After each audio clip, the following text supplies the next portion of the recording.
Good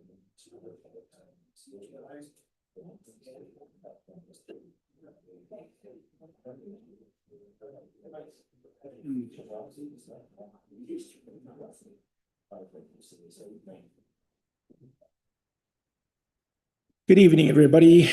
Welcome to the 12th meeting in 2026. For those of you who are in live stream land, this meeting, as always, is live streamed and recorded on the Town of Perth's YouTube channel. I'll be chairing your meeting tonight. For those of you that don't know me, I'm sure there's a few of them out there that don't. My name is Councillor Jim Bolt.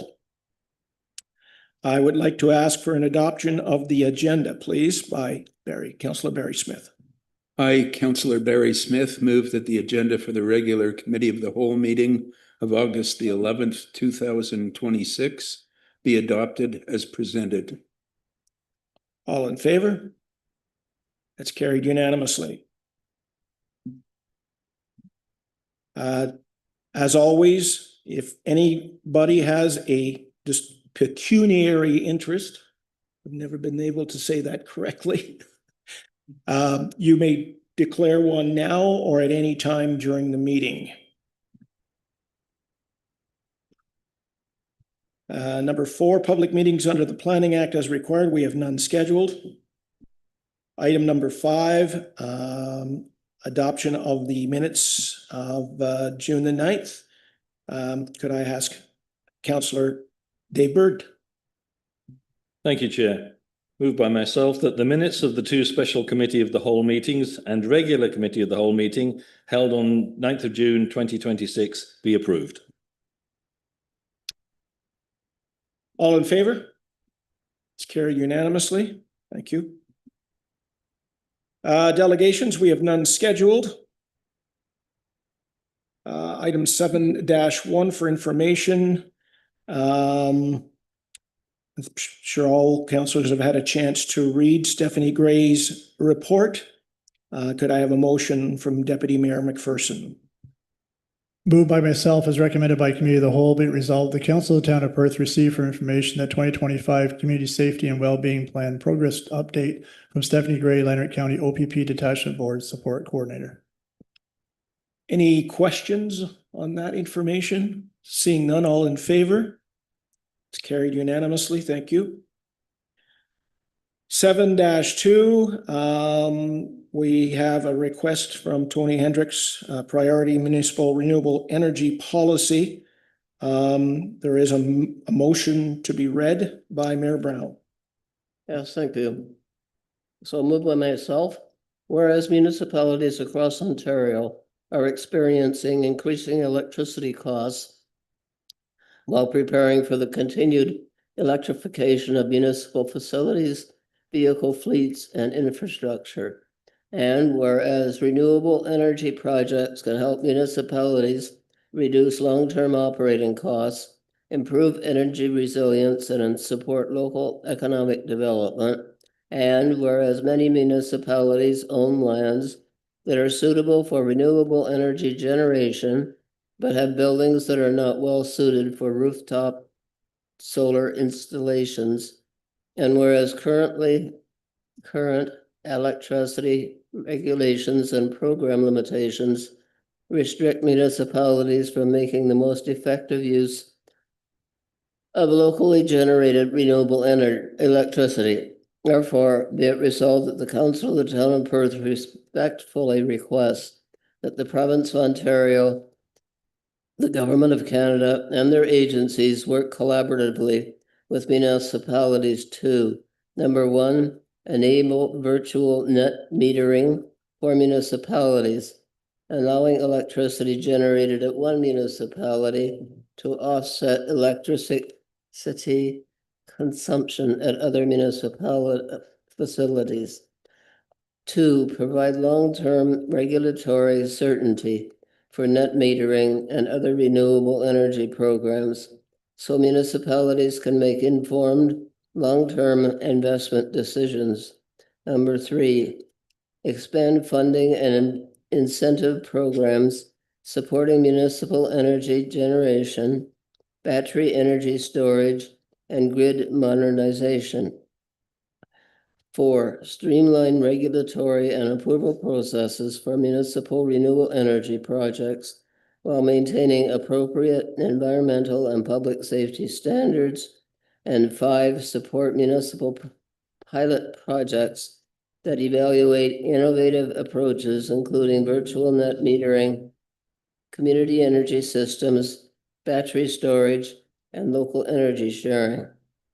Be it therefore further resolved that municipalities should be provided with practical tools and policy flexibility to reduce long-term operating costs through the responsible use of locally generated renewable energy for the benefit of taxpayers. Be it there further resolved that copies of this resolution be forwarded to Premier of Ontario, Minister of Education, Energy and Mines, Helen Kwan, the Ontario Minister of Municipal Affairs and Housing, Associate Minister of Energy, Intensive Industries, MPP Leonard Frontenac Kingston, the Independent Electricity System Operator, IESO, the Ontario Energy Board, Hydro One Networks, Inc., the Association of Municipalities of Ontario, AMO, the Eastern Ontario Wardens Caucus, Minister of Natural Resources, Minister of the Environment, Conservation and Parks, MP Leonard Frontenac Kingston, that's a duplicate, and Natural Resources Canada Director, General Electricity Systems Branch. Discussion, if any. Yes, Councillor McCray. Thank you very much, through you, Chair. First of all, I want to thank Tony Hendricks for bringing this forward. I think this is a great initiative in terms of our Climate Change Advisory Panel and the mandate that it stands for and represents, as well as Lanark County Climate Change Work Group. I would just like to add a couple of things. I think there's a long list of people, copies of this resolution would be sent to. I think it's really important that Roma be added to that list because we are part of Rural Ontario Municipality Association. And to take this one step further, I am hoping that we could add a motion past this, but add another motion to this. And I'm hoping our mayor and deputy mayor might help us with this. And this would be to have Lanark County, in conjunction with AMO and Roma, directly ask the provincial government to provide startup grants to small rural communities experiencing unprecedented growth that we are, for example, to support electricity generated at one municipal property to electricity consumed at other municipal facilities. I'm just wondering if there's some thought on that. Okay, other thoughts? Deputy Mayor. I'm just wondering, Tony, did you send a copy of your request that you sent to us to the county? Do they have the same information? Did you send the same information to Lanark County? You did, okay. So it should probably be on one of the agendas there. Okay, I'll ask tomorrow night at the county if they've got this information. It's a good idea. Yeah, but through you, Chair, Yes. it's important that I think in a lot of cases, we have to hold the hand of our provincial government to move to the next step. And the next step is, in order for this to ever to come to fruition, there has to be grant money made available to small rural communities for that startup to get it off the ground. Maybe that money's there and I'm not aware of it. Maybe somebody in this room who's applied for those kinds of grants could speak to that, but I think it's imperative that we get that startup money, and especially in lieu of the fact that there's going to be so much growth happening here in the town of Perth. Thank you. Councillor Smith. I just want to say that I think this is so important. And I congratulate Tony on putting this together. again, it's really important. I think we should pursue every avenue that we can to get this heard in the right places. Thank you. Councillor Byrd. Yes, thank you, Chair. If I may ask Tony Hendricks a question. Sure. Tony, in relation to the project that we are still considering in relation to the solar panels in our area by the Sega system, would this sort of thing being in place make that easier to achieve, and what it produces have an impact? Tony, before you answer that, I'm going to ask you to come forward and use the microphone so everybody can hear. Thank you.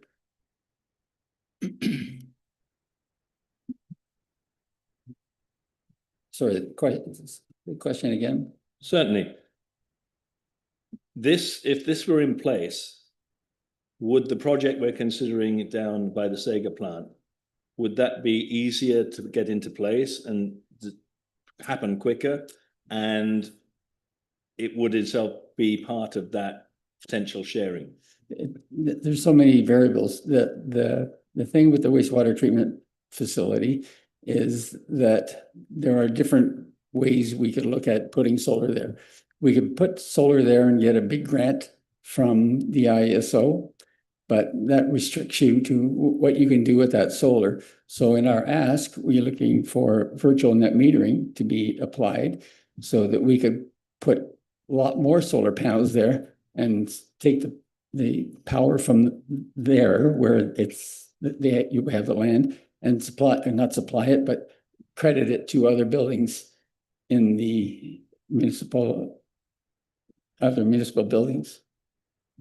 So, Thank you. That answers my question. Thank you.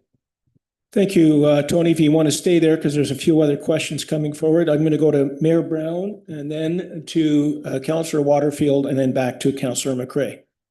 I'd Mayor like Brown. to also thank you, Tony, for your diligence in pursuing this. I toured your colleague's house, which is powered by solar energy, and it's very effective. He's ending up with virtually no cost for electricity. However, there is quite a startup cost, so it's important to facilitate getting grants so we can do something like this. And electricity is, as we all know, skyrocketing and rocketing in cost. So if we could do this as a municipality, it would be a fantastic thing. Thank you, Mayor Brown. Councillor Waterfield. Through the chair to Tony, I also praise you for your initiative with regards to this motion, which I fully support. I agree with Councillor McCrae's suggestion of the second motion. I think it's important that not only that we add Lanark County and Roma to the list, but that we ask AMO, Roma, and the county to send this resolution to the government and to the other people on the list. These organizations will have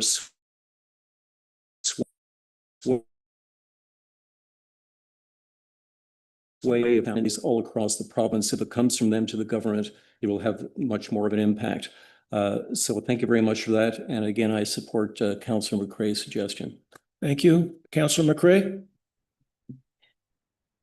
This evening, we're going to be spending a substantial amount of time talking about our new garage that's going to be built. And my understanding is that that facility will be solar ready. The top of the surface, the roof will be ready. So to me, that would be an ideal project in terms of an ask moving forward. So that's why I think that in a lot of situations, I know in this presentation, they have 3 or 4 different priorities set out. But sometimes to the provincial government, you have to lead them by the hand. And no, seriously. And you have to ask the ask and then, spell it out for them. And I think this would be a realistic way of doing it. Thank you. So, Tony, you had a question? Just not a question, but I just like to reply to Mayor Brown's comments. Sure.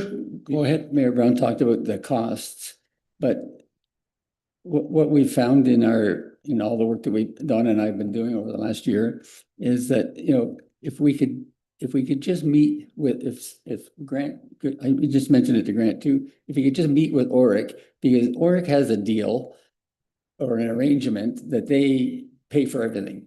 They own the equipment, they look after everything, there's no upfront costs. It takes a little longer to pay it back, but at least you could hear that option. I mean, then there's the other option, we do it ourselves and get the grant money and it takes less time to pay it back. But I think moving ahead, maybe once November comes, that's a really worthwhile exercise to do to get more information, because there's so many variables in putting this together. Thanks, Tony. So as chair, I would like to just ask you a couple of questions. This motion that you brought forward and the verbiage of the motion, has this ever been put forward by any other municipality that you're aware of?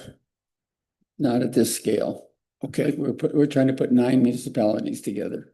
So the reason why I ask that is along the lines of the concerns of Councillor McCray. I think that if something like this is going to go forward, I think you need exactly that. I think you need more municipalities to buy in, and we do this all the time. Municipalities will ask us to support, their requests, and the more municipalities you can get involved with it, the better. To that end, and I'm just throwing this out to council, I'm wondering if the Climate Change Committee themselves should be taking this on, discussing it at perhaps their next climate change meeting, discussing the verbiage to see if they want to change any of it. And that's where they could perhaps put in the suggestions that you've already made, Councillor McCray, and then bring it back as the Climate Committee with a specific recommendation at their next possible time. It's just a thought that I thought of, and I'm throwing it out to you. Go ahead. Thank you, your chair. What I'd like to say is I think rather than holding up the show, we should go ahead with the motion that Tony has presented this evening, because he is trying to get other municipalities on board. What I can do is, we have a climate change meeting, and I'm prepared to do this, which is coming up on Thursday. And I can bring that motion and my recommendation or suggestion forward to them. And we can certainly put something formally together to present to council and to county council.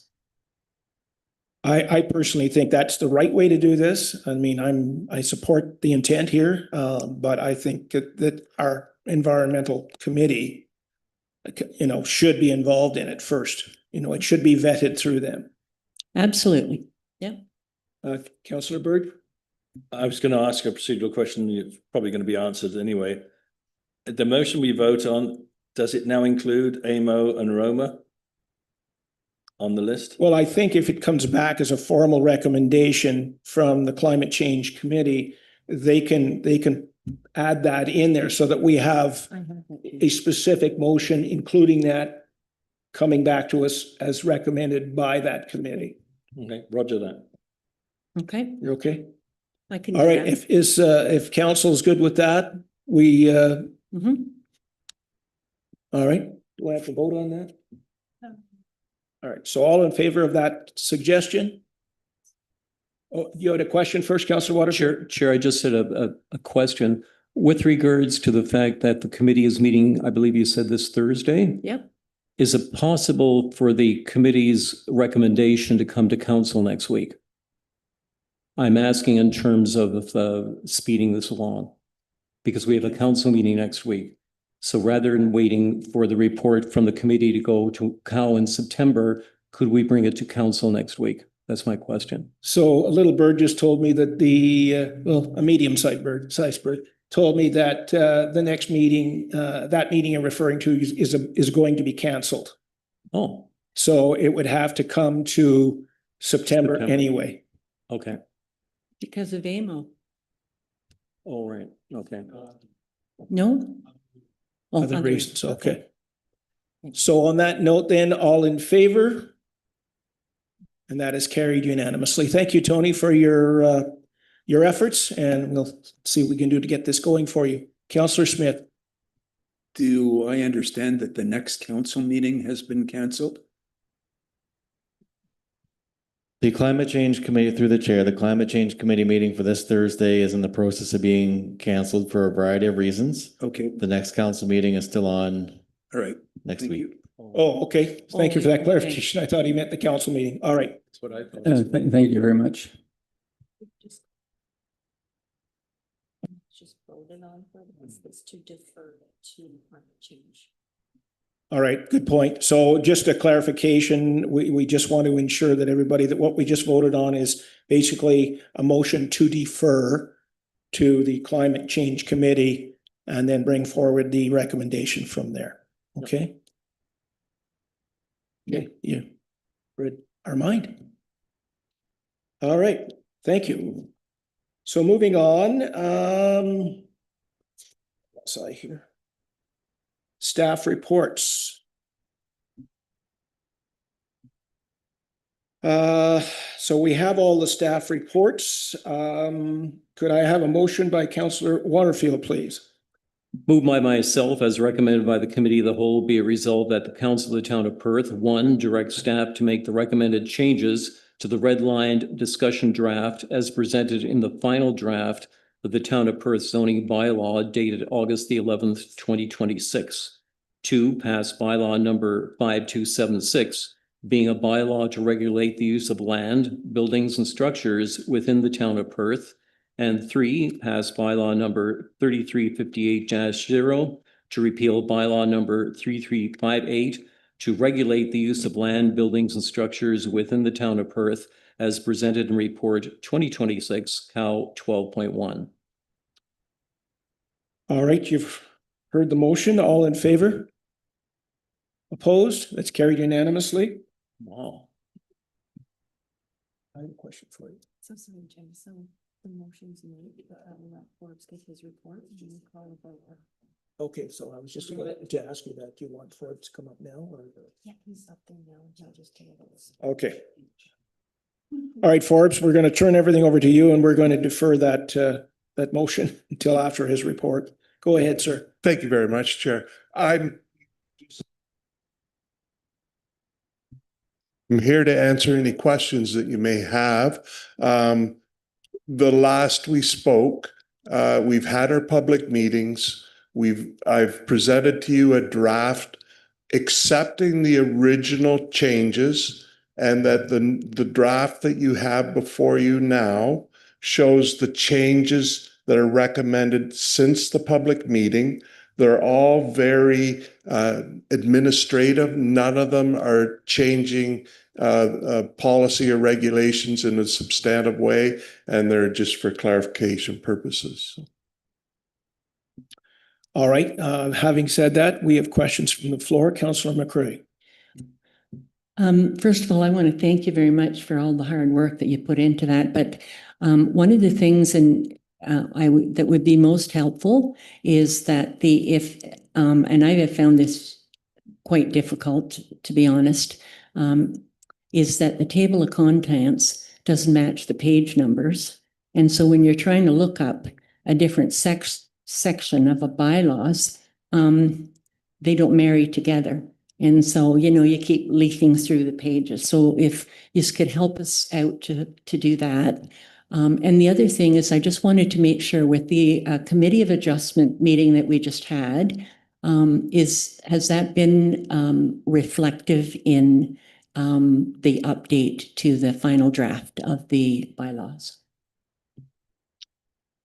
I have made every effort to update the table of contents, not to get into too many details here, but I've had to rebuild the document to be able to construct the table of contents.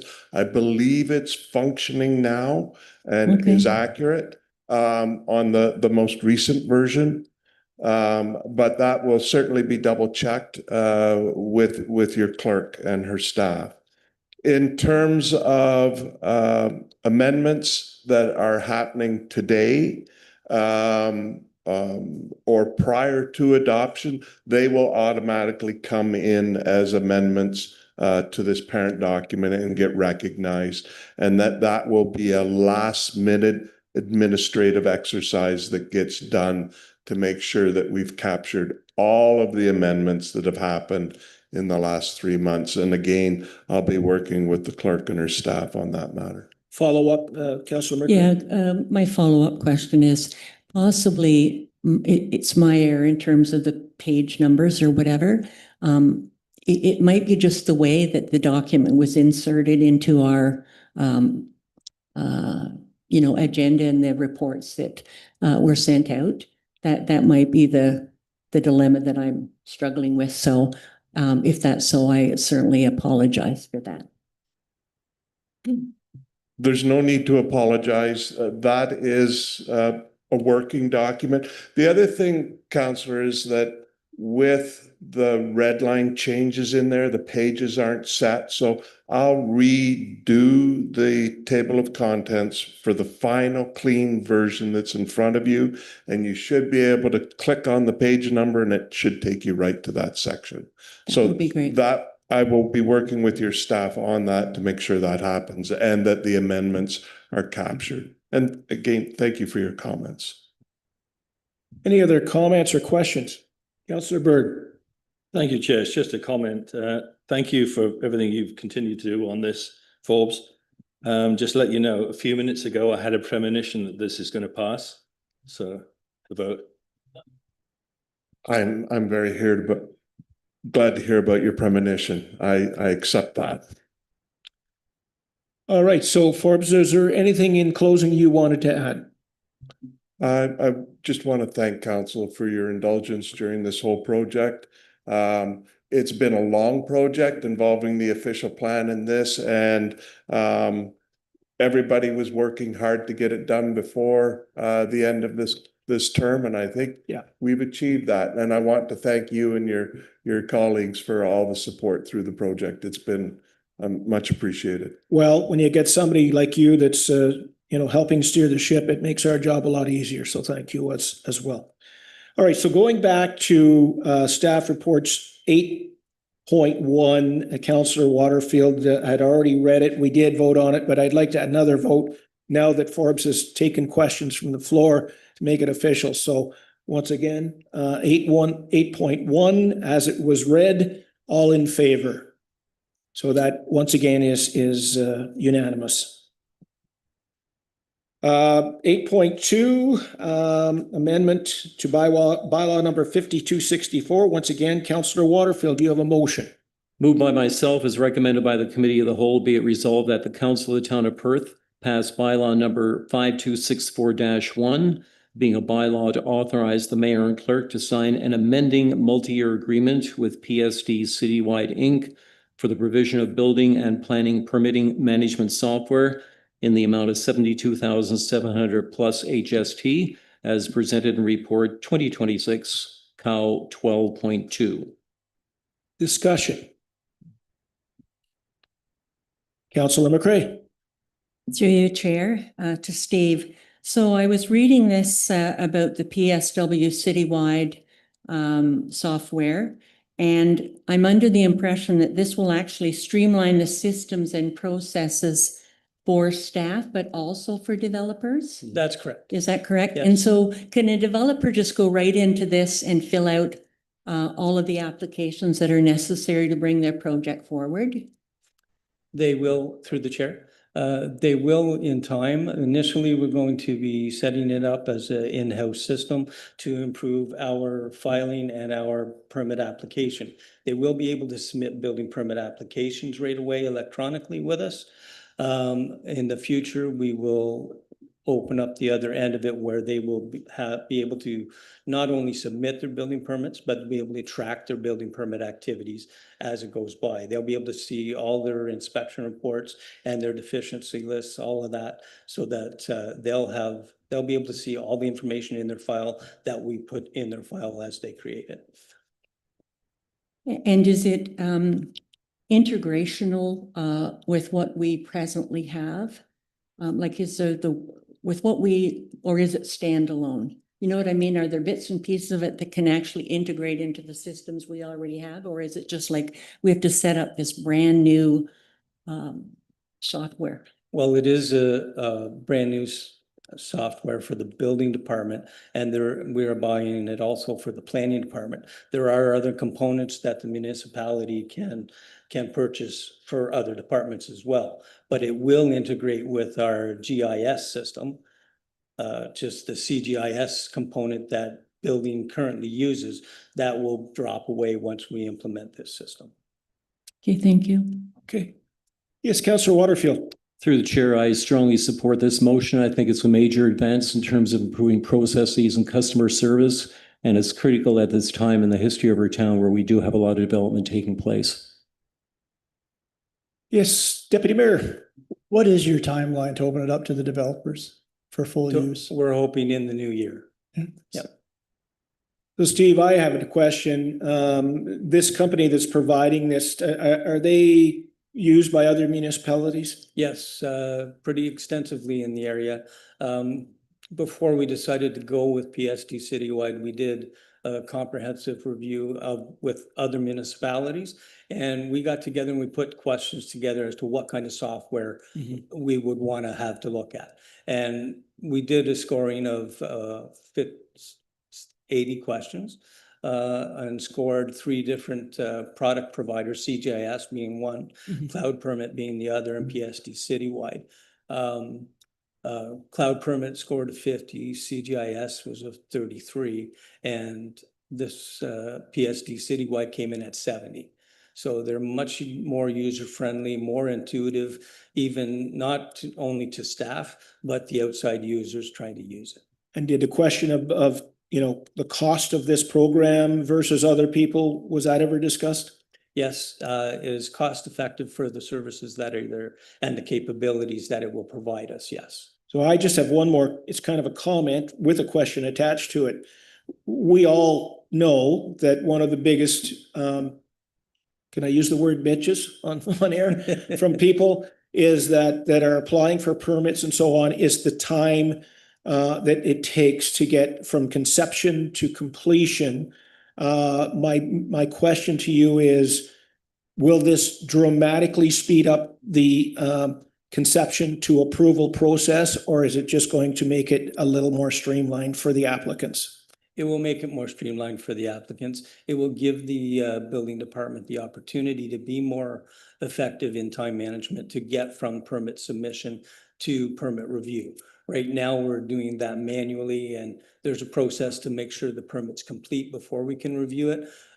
That's going to be a little bit more automatic through this system because of the way that they have to provide the information in the application. It's gonna help people submit a building permit application that is more complete so that we can get to those points. Okay, that's what I wanted to hear. Okay, thank you. Deputy Mayor. I have the same question. So if I was filling out the form and I didn't put the correct information in, does the form catch that and ask them to correct their information? It won't allow you to proceed until you correct it. Okay. It won't allow you to submit a building permit that's not complete. Okay. Any other questions for Steve? Councillor McCray? Just a comment, Chair. It's interesting that Deputy Mayor asked that question because I know that in my conversations with Joanna Bowes, that's often takes and wastes a lot of time when forms are only partially filled out and they're sitting on her desk, and then she's got to get them back to the developer, and it just goes back and forth. So that involvement in that software, just that one area, I believe will save a lot of time for our staff. Good point. You know, the going back and forth.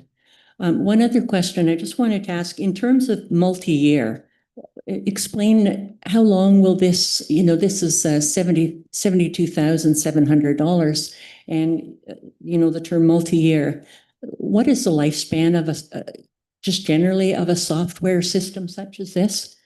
Well, that's the beauty of the system. One of the reasons, there's an initial setup fee, which is the majority of the 72,000. There's a $16,000 annual fee for both building and planning component. What that provides us is the use of the software. They're providing the software to us as a service, but by maintaining the 16,000 a year, we're going to get every update that they generate in their software as free as the service. So our software now will progress with the progression of the development community. So as as they progress and we need to look at them differently and address different components, that's going to be built into our softwares. Very good. All right, any other questions for Steve? If I see none, I would like a motion on the, a vote on the motion as submitted. All in favor? That's carried unanimously. Thank you, Steve. 8.3, the Red House concept planning and next steps. Kathy, I'm going to ask you to come forward, and I'm going to ask Councillor McCray to read the motion. Thank you, Chair. Moved by myself, Isabel Ann McCray, as recommended by the Committee of the Whole, be it resolved that the Council of the Town of Perth, number 1, endorse the proposed process for advancing conceptual planning of the Red House and Tay Basin and parking staff to bring forward any resulting development and design proposals for Council's consideration as presented in Report 2026, Committee of the Whole 12-3. Questions? Councillor Waterfield, followed by Councillor Byrd. Chair, just a quick comment. I fully support this motion. The Red House has a rich history in our town. I think the Tay Basin parking lot area has huge potential. I had the opportunity to serve on the committee with students from the Daniels School of Architecture earlier this year that presented some extremely creative ideas with regards to the future of the basin. And I think this is a first great step in moving that whole project forward. Councillor Byrd. Thank you, Chair. Just an observation that I know there's a desire in certain parts of the community. I'm thinking of the theatre community and performance arts, that is our second hub in the town, and this will only enhance that, I believe. So I'm looking forward to this moving ahead. Mayor Brown. Thank you. Just wondering how far along the road this report will take us. Will it talk about, reassembling the Red House and what the Mr. Shannon has presented his concept idea, and having the construction itself be a tourism attraction? On the other side of it, there's the reconfiguration of the Tay Basin. Just wondered if you could explain a little bit about what the report is going to cover. And also, before you respond, I just want to say, a few years ago, Howard Allen talked about how the downtown of Detroit, which was in a rather depressed condition, had been revitalized, and I've shared that dream with him to have something like that happen in downtown Perth. So yes, I fully support the idea. So my question. So through the chair, I think what this work will do is bring back 2 to 3 different reports. So if you look at it from a phase standpoint, that there's the Tay Basin parking lot area. Currently, what the budget is looking at and the project was, this is to rehabilitate the existing structure of what the parking lot is. What this work will do is potentially reimagine the space in how we would utilize Crystal Palace, possibly the Red House, and the parking lot as a possible community hub, but that will depend on the use of the Red House's future use. And therefore the budget associated with the parking lot. So let's say they do this work and then staff works with this team and brings a report forward to council for consideration of just the parking lot use itself and what it could be used for. And then in the meantime, there's also going to be this project tied to the Red House in terms of what will be the use for it. And it will have to go through the regular development services team meeting process in terms of making sure it meets all zoning and code requirements for putting that in place. So I would say that this is an exploratory phase to see how the whole space could work. And then we're going to have to take it apart like a puzzle, and staff will bring it to council for those considerations in the future. So it'll basically be a concept design before anything is physically done. Correct. Thank you. Councillor McCray. Through you, Chair, to Kathy, at what point will there be community consultation in this plan? Through the chair, as it states in the report, we'll do it at the same time that this background work is going to get done. So we're going to have community engagement happen and ask for what their perspectives would be on potential future use for that space, especially with the stakeholders such as the farmers market. And then we'll utilize and take that information and pass it along to these consultants so that they can use that information to help explore what that space could look like with their input. So if I may, Kathy, with respect to the cost of this procedure, is it just an investment more or less in time for staff and no major financial commitment? Would I be correct in saying that? That's correct. All right, if there's no other questions, I'll call the question. All those in favor? Oh, sorry, did you have a question? Okay, well, go ahead with your question first. So Kathy, when do you expect to have these reports coming back to us? Through the chair, I'd have to circle back with the consultants on what their timing would be for that. Yeah. We have to get the survey, I think, was just wrapping up to get done at this point, and then that information will be shared with the consultants. So I would say a few months. Okay. All in favor? It's carried unanimously. Thank you. 8.4, 1881 Rogers Road Lease Agreement. Councillor Waterfield, you once again have a motion. Moved by myself as recommended by the Committee of the Whole, be it resolved that the Council of the Town of Perth pass bylaw number XXXX, being a bylaw to authorize the mayor and clerk to sign a lease agreement with Stacy Beveridge and Stacy Hogan for Bay Fitness for space located at 1881 Rogers Road for a one-year trial period commencing September 1st, 2026, as presented in Report 2026, COW 12.4. I open the floor to questions or comments. Councillor Burt. Thank you, through the chair. I accept the premise and the need for it and value against cost for the specifically for the training of the fire service members. But it's just one little nig in the report. It says a modest reduction in the rent. I would suggest dropping it $500 from $775 to $275 is not a modest. That's overselling what they're trying to do here. But I understand the value aspect of it. Yes, Kathy. Through the chair, I did take it out at one point in the report on another section, and I obviously missed that section. Councillor McCray and then Mayor Brown.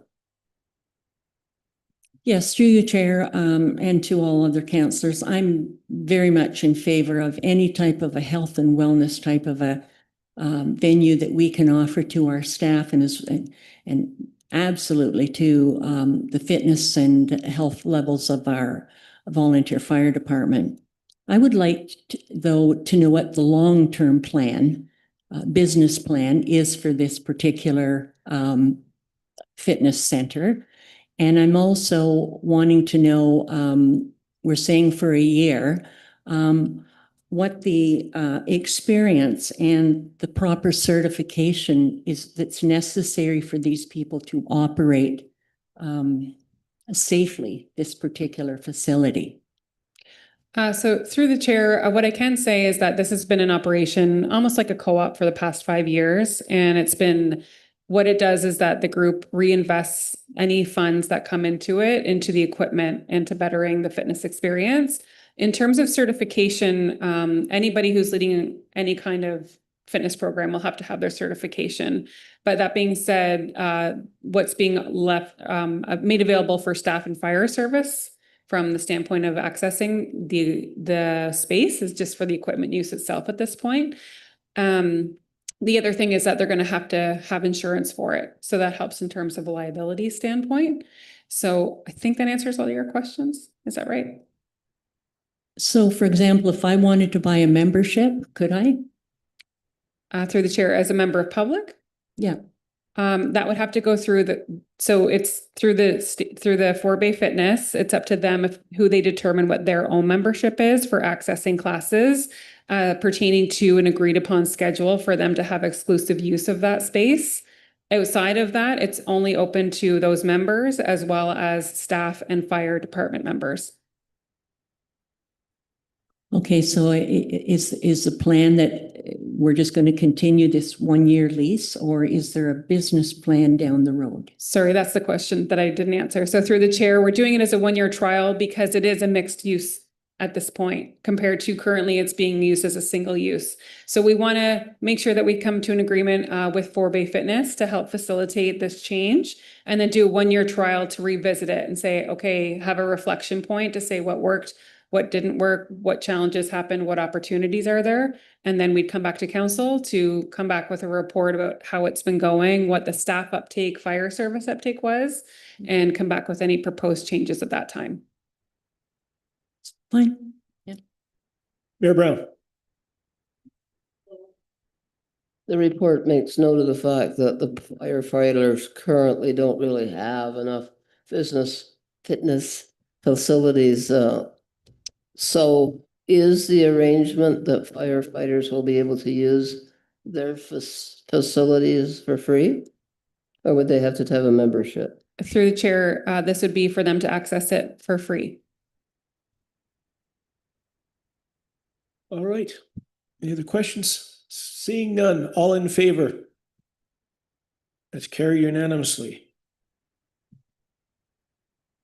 Moving on to 8.5 Build Community Strong Fund. Councillor Byrd, I believe you have the motion. Yes, thank you, Chair. If I could just ask that I'll put the motion on the floor, but I have something that's either an anomaly or at best or worst, my confusion. So I'll get the motion on the floor. If I could ask a question immediately after. Certainly. Thank you. Moved by myself, as recommended by the Committee of the Whole, be it resolved that the Council of the Town of Perth endorse the town's funding application submission to the Government of Canada under the Building Communities Strong Fund, Local Impact Stream, for funding towards the replacement of the Conlon Farm Playground and the addition of accessible and inclusive play features as presented in Report 2026 Cal 12.5. And I just want to say I got ahead of myself. It's the next one. Yes, so you're go ahead with your question. No, the question is for actually the next one. I got ahead of myself. Oh, okay. Thank All you. right, no problem. So that is now on the floor. Any other questions? Councillor McCray? Through you, Chair, I'm interested in knowing a little bit more about this Build Community Strong Fund. Is this the grants that were to offset the 30 to 50% off the development fees, Bill 98? Is that part of that? No, it's totally a different fund. So through the chair, this came up as a very fast grant application. So it just came out and we try to get it out as quickly as possible. So that's why we're coming to you after it's been submitted, but no, it's a separate one. And how much did we apply for? Because there's quite a list of things you're going to be repairing and fixing. So we can apply up to 50% of the total estimated cost. So we got a quote from Playground Planners just to give us an idea about what it would cost to insert and install an inclusive playground at Conlon Farm. So we asked for up to half, so just under $200,000. Thank you. Okay. Mayor Brown? No? All right. See no other questions? All in favor? It's carried unanimously. Okay, now moving on to 8.6, Build Community Strong Fund Direct Delivery Stream. And again, Councillor Byrd. Thank you, Chair. As recommended by the Committee of the Whole, be it resolved that the Council of the Town of Perth endorse the town's application to the Build Communities Strong Fund Direct Delivery Stream for funding towards the construction of the new Environmental Services Operations Facility as presented in Report 2026-COW-12.6. And this is the one. You have a question to start